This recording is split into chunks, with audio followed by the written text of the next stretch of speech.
1 in 3 retirees reach their mid-80s without having spent a single dollar of the savings they worked 30 years to build. They didn't spend it down. They barely touched it. And the punchline is that most of them were terrified the entire time, convinced they were one bad year away from poverty. Meanwhile, their 401k kept growing. 6 in 10 retirees who had $500,000 or more saved when they quit full-time work still have at least 80% of their assets intact a decade into retirement. 45% have more money than they started with. That's not a rounding error. That's a psychological crisis disguised as financial success. And today I'm going to explain exactly why this happens, why the system is built to keep it happening, and most importantly, the 3 specific locks that are almost certainly going to prevent you from spending the money you spent your whole life saving. Because understanding this in your 30s and 40s is the difference between building a life and building a vault. Here's the thing. You've been told the retirement problem in America is that people don't save enough. And for a huge chunk of the population, that's true. About 3 in 5 American workers say their retirement savings are behind where they should be. Fine. But there's an entirely different problem that nobody in the financial industry has any incentive to talk about because it doesn't sell products, it doesn't generate advisory fees, and it doesn't make for a scary enough headline. The problem is this: the people who do save often can't spend. I want you to sit with that for a second. You're listening to a finance video right now, probably because you care about money, probably because you're the kind of person who thinks about this stuff early, which means you're almost certainly more at risk of this trap than you are of the opposite one. The frugal, disciplined, long horizon thinkers, people like you and me, are the exact profile of someone who builds a vault and then spends retirement guarding it. So the thesis is this: there's a specific sequence of psychological, structural, and behavioral forces that will work in concert to make sure you never actually enjoy what you spent decades accumulating. And by the end of this video, you're going to see each one clearly. Because the only way to break out of a trap is to see it before you're in it. Let me give you the central metaphor I'm going to use throughout this video, because it's going to keep coming back. Think of your retirement savings as a vault. You spend your entire working life building it, adding to it, protecting it, obsessing over the combination. And then you retire and the vault is finally yours. The combination is in your hand and you just stand there. The vault doesn't spend itself. And neither, it turns out, do most retirees. The vault becomes the goal. The vault becomes the identity. The vault, at some point, stops being a means and starts being the point. That's the trap. Let me show you how it closes. Stay with me, because what comes next is going to completely change how you think about retirement planning, not just whether you'll have enough money, but whether you'll be psychologically capable of using it. Let's start with the behavioral data, because if you think you know the 4% rule, I promise you don't know the part that matters most. In 1994, a financial planner named Bill Bengen published a paper in the Journal of Financial Planning. His research found that a retiree withdrawing 4% of a balanced portfolio in year 1 and adjusting that amount for inflation could reliably not run out of money over a 30-year retirement. This became the 4% rule. Financial advisors printed it on brochures. Retirement calculators baked it in. It's been repeated so many times it has the status of gravity. People act like it's a law of physics rather than one guy's back test of historical data. Now here's the thing about the 4% rule. In 2024 and 25, the 4% rule's own author, Bill Bengen, actually raised his number to 4.7%, while Morningstar cut theirs to 3.7% for 2025. So the two most prominent authorities on this rule can't even agree on what the number is. They're arguing over decimal points, while the actual behavior of real retirees is sitting in the data, screaming something completely different. A 2024 study published in the CFP Board's Financial Planning Review found that retirees display a behavioral resistance to spending down savings. Instead, retirees focus on spending income from various sources such as Social Security, pensions, and wages. In fact, nearly 80% of their lifetime spending is fueled by these sources, not the portfolio, the income streams, the paycheck equivalents. The study also found that a typical 65-year-old couple only withdraws 2.1% from their portfolio annually, while a single 65-year-old withdraws just 1.9%. Both are significantly lower than the standard 4% rule, 2.1%.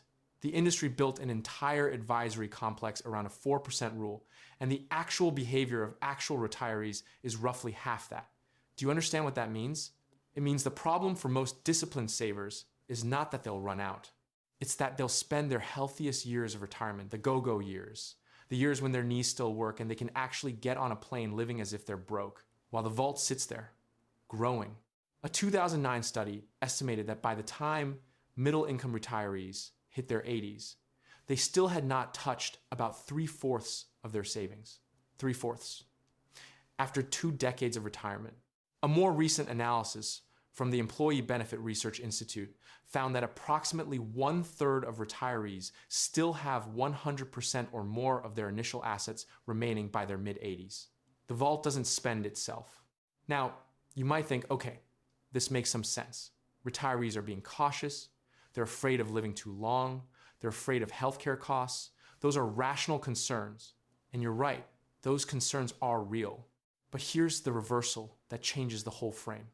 You think the problem is running out of money, but actually the problem is the psychological identity of being a saver. This is where it gets really interesting. Think about what you are right now. If you're someone who saves aggressively, who tracks your net worth, who watches channels like this one, saving is not just a behavior you have. It is something you are. It's part of your identity. The number going up every year is a form of self-validation. Missing a contribution feels like failure. Keeping expenses low feels like virtue. These feelings are not accidental. They're the result of years of discipline that actually served you. The habits that built the vault are real assets. But here's the psychological trap nobody mentions. For your efforts and hard work, money coming in was a direct, tangible reward. As a result of your active earnings, spending felt justified. During retirement, the dynamic changes dramatically. Money does not come in as regularly as it did while you were working. In some cases, this fundamental change makes spending feel unjustified, irresponsible, or even unsustainable, since it is not possible to replenish finite resources. There's a story that captures this perfectly. A guy I'll call Robert, retired school administrator, spent 35 years contributing faithfully to his pension and his retirement account. He hit 63 with $620,000 saved and a pension that covered his basic expenses. By the numbers, he was fine, more than fine. His financial planner ran the projections and told him he could spend $40,000 a year from his portfolio and still die with money left over. Robert thanked him, nodded, went home, and proceeded to live on his pension check alone. He drove his 19-year-old car until it literally stopped working. He skipped his daughter's wedding reception venue of choice because he thought it was too expensive. He told himself he was being responsible. The money in his 401k, it kept growing. By 72, he had $900,000. He had given up a decade of what researchers call the go-go years, when you're healthy, mobile, curious, still capable of the kind of experiences that actually matter to guard a vault he never opened. This shift triggers what psychologists call loss aversion. The desire to avoid losses outweighs the desire to experience gains. In retirement, we know that overspending today will result in a sure loss in future consumption. In a world where that future you is 85 years old and unable to work, that future loss looms much larger than an extra extravagance today. The vault doesn't spend itself, and loss aversion is the first lock. About 25% of retirees fall into the camp of people who decrease spending during retirement. Moreover, research suggests this problem may worsen. Researchers found that the issue was most pronounced with individuals who use their own savings for retirement income. This is the critical distinction. Whereas people with guaranteed sources of income, such as annuities, Social Security, and pensions, were more likely to actually spend their income. When money feels like a paycheck, recurring, labeled, expected, you spend it. When money feels like your life savings in a brokerage account, finite, irreplaceable, sacred, you freeze, you guard the vault. By the way, hit subscribe if you like the content. Otherwise, YouTube's algorithm may never show you my videos again. Now here's what I want to show you next. In a few minutes, I'm going to walk you through the structural forces, the ones that are completely outside your psychology, that are going to compound this problem. But first, let me introduce you to someone who's going to be following us through the rest of this video. Her name is Helen, 68 years old, retired school administrator from Ohio, saved meticulously for 37 years, left the workforce with roughly $700,000 in her 401k and a Social Security benefit of about $2,200 a month. On paper, Helen is a retirement success story. She did what she was supposed to do. She is also, right now, buying store brand everything, skipping the trip she promised herself, and hasn't touched a dollar of that $700,000. Her account, incidentally, is now at $780,000 because the market didn't stop growing just because she stopped working. Helen is not a cautionary tale about laziness or poor planning. Helen is what happens when the saving machine keeps running after the engine has been turned off. Here is the part that never makes it into a retirement calculator, and I know because I've looked at a lot of them. Knowing that you're technically allowed to spend your money and actually being able to pull the trigger on it are two completely different psychological realities.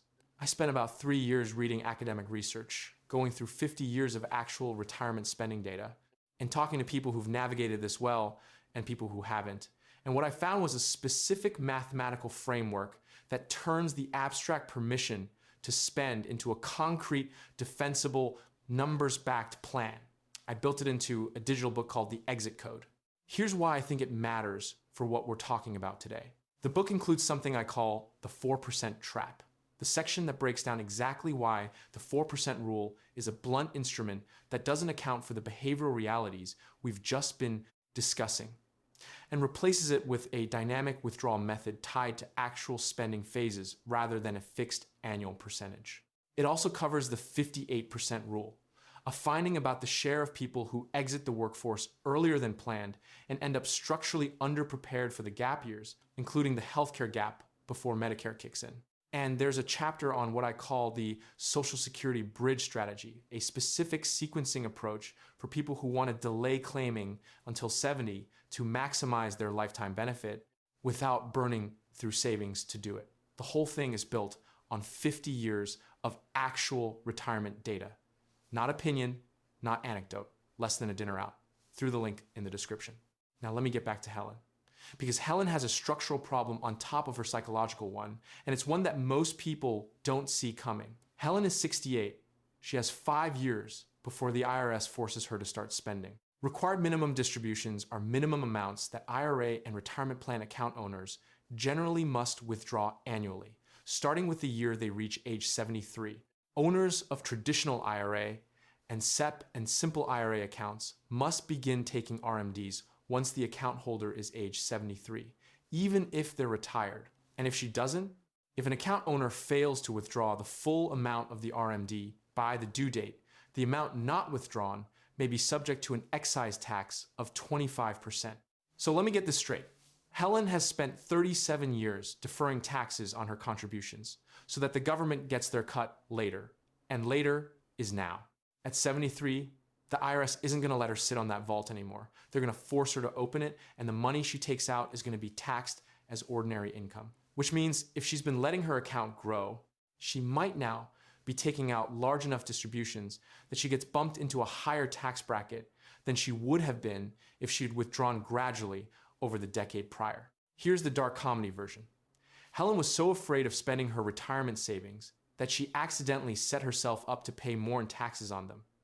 The vault doesn't spend itself, but the IRS will eventually open it for her, and they'll take their cut first. RMDs can force you to withdraw from one type of account over another during retirement. Maybe you'd prefer to withdraw from your Roth IRA or taxable brokerage account first, but the RMD rules dictate that you start withdrawing from your pre-tax accounts starting at age 73. There's no negotiating with that. The calendar wins. And look, I'm not saying Helen should panic. The solution exists. The solution is actually to start taking intentional, planned withdrawals earlier, using a tax bracket optimization strategy, so that when the mandatory distributions hit, the balance is smaller and the tax consequence is manageable. But here's the thing. That requires Helen to start spending, which is the exact thing her psychology is preventing her from doing. The structural system and the psychological system are pointing in opposite directions, and the psychological system is winning every day. This is the second lock. Now you're asking yourself, well, if the spending is eventually forced anyway by the RMD rules, isn't this all just a timing problem? Won't the money get used eventually? Stay with me, because what I'm about to show you is the part that most retirement explainers skip entirely. Retirees shift their spending behavior over time in a manner first dubbed the 3 phases of retirement. The go-go years, the active first decade of retirement, largely a continuation of the pre-retirement lifestyle. The slow-go years, the less active second decade of retirement, as health and energy begin to decline and some discretionary spending slows, and the no-go years, the final decade of retirement, when most discretionary lifestyle spending stops altogether, supplant it with healthcare expenses instead. Retirement researchers find that, on average, retirees spend about 10% less each decade. 10% per decade. That sounds mild until you run the actual numbers. Let's say Helen is 68. She's at the tail end of her go-go years. If she delays meaningful spending until she's forced to at 73, she has 5 years of the good years left. The years when she can travel without worrying whether the flight stairs are too steep.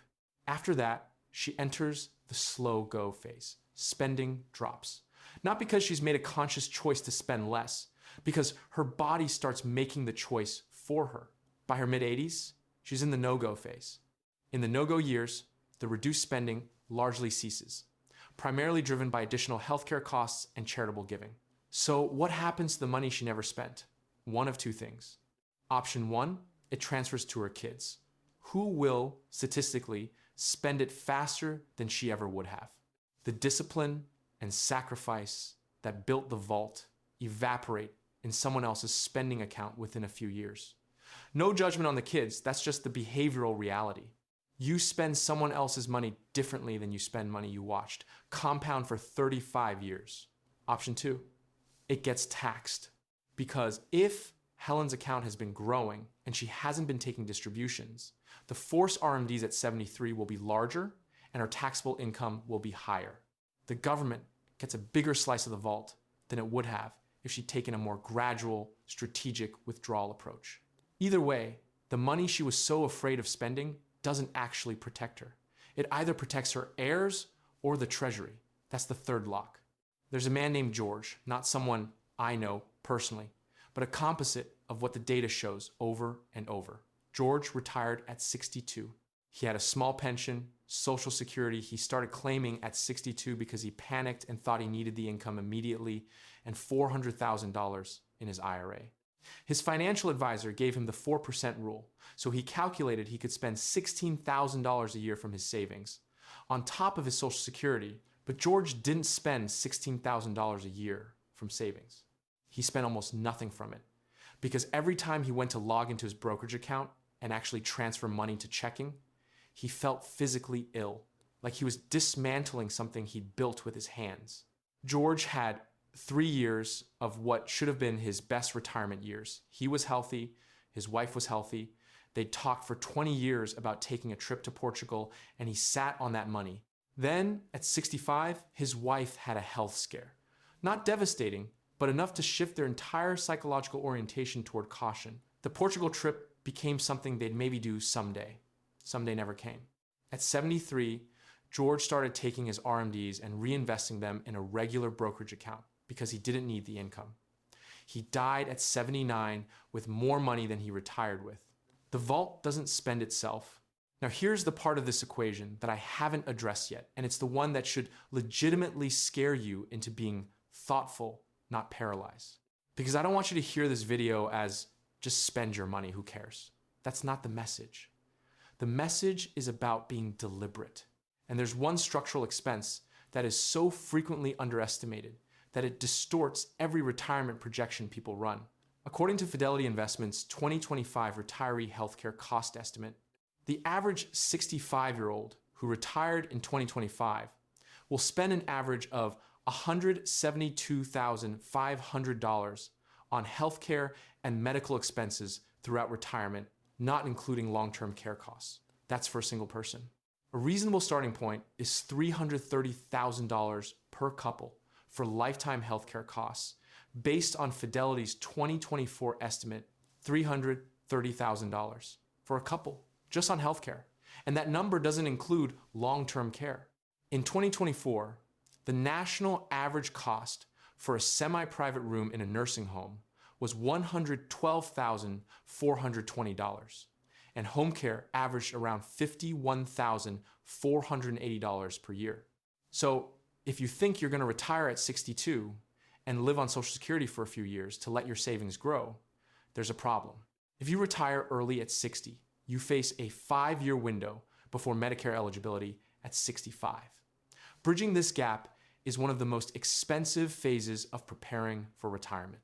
According to the 2025 Milliman Retiree Health Cost Index, retiring at 60 instead of 65 can increase lifetime healthcare expenses by roughly 56% under a Medigap pathway and about 90% under a Medicare Advantage pathway. 90%. Because you're paying full freight for insurance during your early 60s. At the end of 2025, the enhanced premium tax credits that had lowered ACA premiums since 2021 expired and were not renewed for 2026. For early retirees, this means the subsidy cliff at 400% of the federal poverty level is back. So anyone earning above roughly $62,600 as a single person in 2026 pays full price for marketplace coverage, which can exceed $1,500 a month at age 62 in some rating areas. $1,500 a month. That's $18,000 a year just for health insurance before you actually use any of it. Now, here's what makes this particularly treacherous. This is the exact expense that convinces people to postpone retirement, to work longer, to delay the life they planned. And in many cases, that's rational, especially if you can keep employer coverage.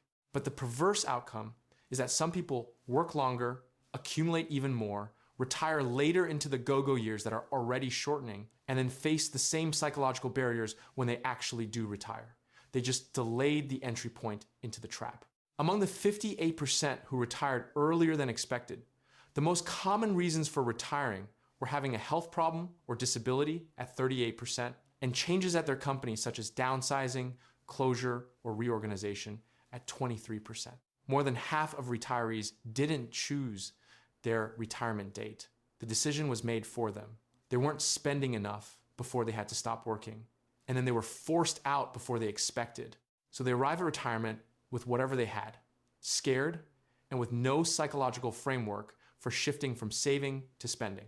The vault doesn't spend itself, and sometimes you don't get to choose when you walk up to it.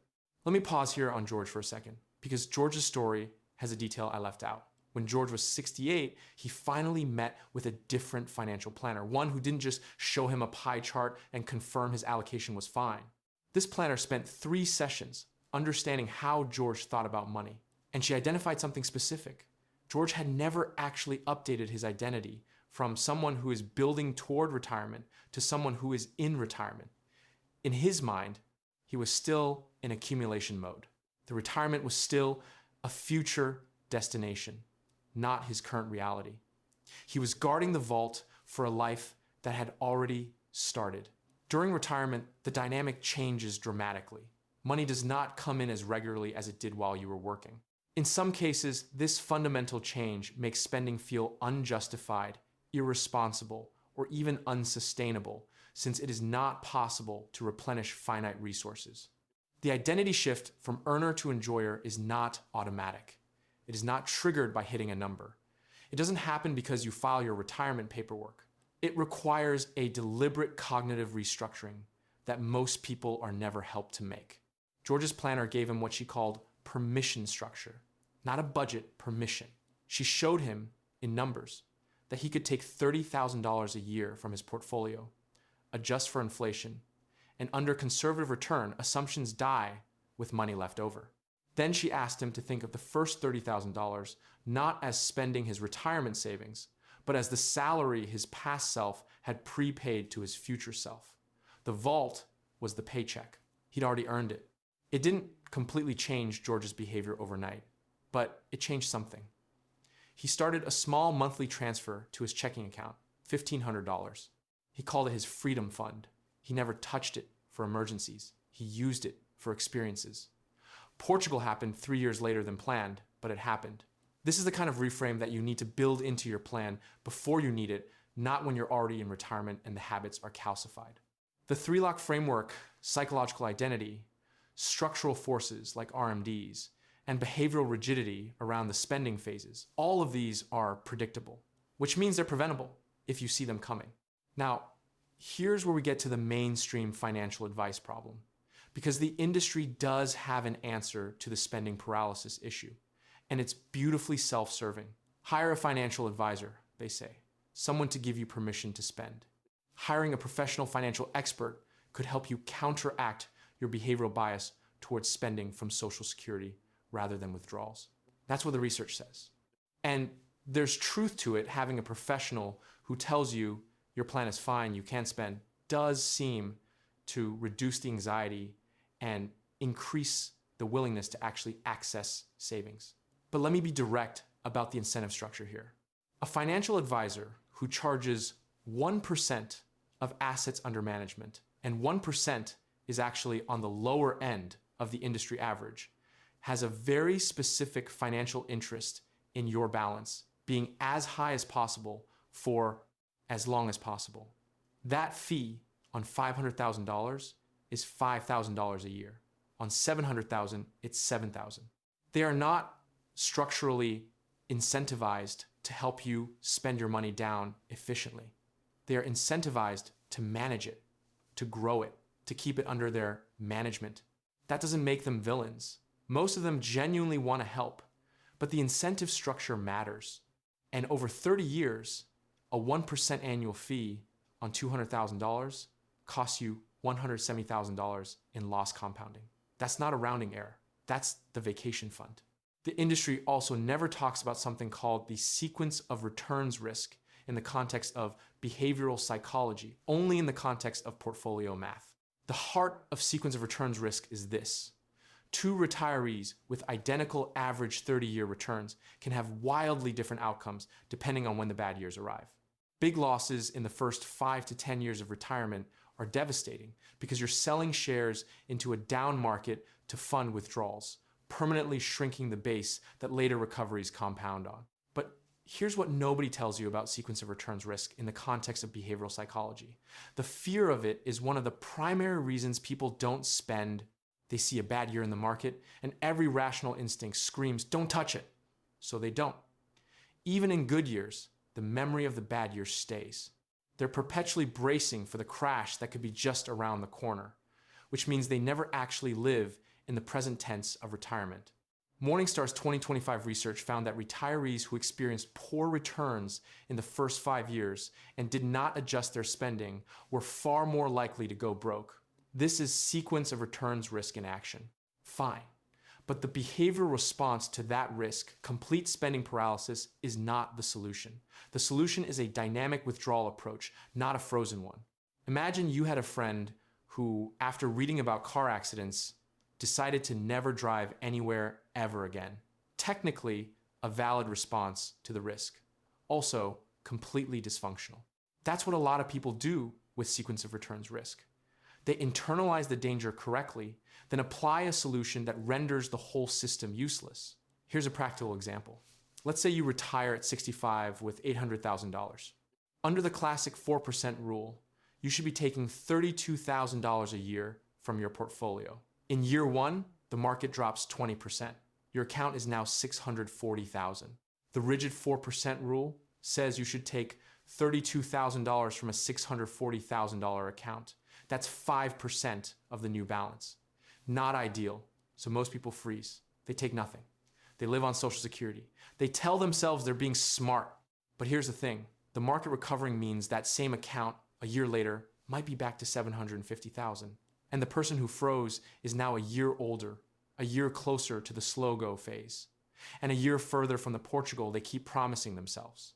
The opportunity cost of that frozen year isn't just financial. It's experiential. And experiences, unlike money, do not compound. The right answer is a dynamic approach, adjusting your withdrawal based on portfolio performance, spending less in down years and more in up years, with a preset floor and ceiling so you're never in free fall and never in denial. But that requires a framework built before retirement, not assembled during it in a panic. Let me give you the 3 things you should actually take away from this video. And I mean specifically actionable things, not be mindful of your spending platitudes. First, the data shows the average retiree withdraws 2.1% from their portfolio, far below the 4% rule. So your practical takeaway is this right now. Before you retire, write down a specific target withdrawal rate for your first year of retirement, not whatever I need, a number. 4% or close to it if you've done the work. Then ask yourself, am I psychologically capable of actually withdrawing that amount? If the answer is no, if even thinking about it makes you uncomfortable, that's diagnostic information. You have a saver identity problem to solve before you have a portfolio problem. The solution is to rehearse spending. Take money out of savings this year and spend it intentionally, not foolishly, intentionally. Build the muscle. Second, understand the 3 retirement spending phases and build a front-loaded plan. The data shows that most retirees with between $1 and $3 million in a nest egg spend at the same level as their pre-retirement spending until roughly age 75. It then begins to decline by 20 to 30% until age 85, which means your highest capacity and highest desire for expenditure happens in the first decade. The trips, the experiences, the people you want to see, those have a biological deadline. Your money doesn't have a deadline. Your health does. Plan to spend more in the first decade than feels comfortable, not less. Third, don't let RMDs be your first forced interaction with your portfolio. Waiting to take distributions allows your savings to potentially grow more during the intervening years, but a larger balance could result in a significant bump in the size of your RMDs, and thus your tax bill, once you retire. The strategic move is gradual, planned withdrawals through your 60s. Even if you don't need the money to reduce the forced distribution size in your 70s and manage your tax bracket intentionally across the transition. This isn't spending for the sake of spending. This is fiscal hygiene that happens to let you enjoy the money while you're healthy. Helen, by the way, got her version of the framework. Her daughter, who watches videos like this one, eventually sat her down and walked her through the actual projections. Helen realized for the first time that spending $50,000 a year from her portfolio for the next 10 years, which would have meant trips, grandchildren experiences, a kitchen renovation she'd wanted for 15 years, would still leave her with over $400,000 in the account, plus her Social Security at 78. She'd been mentally modeling a cliff when she was actually standing in a field. Last time I checked, she'd booked a trip to Greece. The vault doesn't spend itself. Lazy investing built more fortune than crypto memes. And the final irony? The discipline that builds the wealth is the same discipline left unchecked and unreframed that prevents you from ever having the life the wealth was supposed to fund. The system works. The problem is that no one told you the system has an off switch and that you're the only one who can flip it. About 1 in 3 retirees reach their mid-80s with all of their original savings intact, or more. They didn't spend it down. They barely touched it. A typical 65-year-old couple only withdraws 2.1% from their portfolio annually, significantly lower than the 4% rule widely recommended by financial experts. The 3 phases of retirement, the go-go years, the slow-go years, and the no-go years, mean that discretionary spending capacity declines materially after the first decade. Required minimum distributions begin at age 73, and failing to take them subjects you to an excise tax of 25% of the amount not withdrawn. The average 65-year-old who retired in 2025 will spend approximately $172,500 on healthcare and medical expenses throughout retirement, not including long-term care. 2 retirees with identical average 30-year returns can have wildly different outcomes depending on when the bad years arrive. Big losses in the first 5 to 10 years are devastating because you're selling shares into a down market, permanently shrinking the base that later recoveries compound on.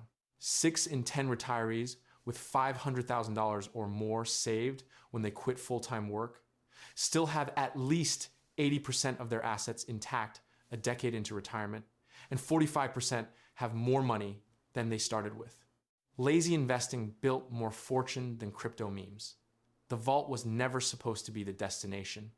It was supposed to be the door.